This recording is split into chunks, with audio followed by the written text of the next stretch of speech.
شروع اللہ کا نام لے کر جو بڑا مہربان نہایت رحم والا ہے۔ جو لوگ کافر ہیں انہیں تم نصیحت کرو یا نہ کرو، ان کے لیے برابر ہے، وہ ایمان نہیں لانے کے۔ اللہ نے ان کے دلوں اور کانوں پر مہر لگا رکھی ہے اور ان کی آنکھوں پر پردہ پڑا ہوا ہے اور ان کے لیے بڑا عذاب تیار ہے۔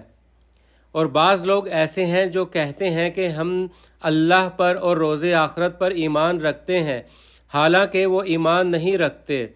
وہ اپنے پندار میں اللہ کو اور مومنوں کو چکمہ دیتے ہیں، مگر حقیقت میں اپنے سوا کسی کو چکمہ نہیں دیتے اور اس سے بے خبر ہیں۔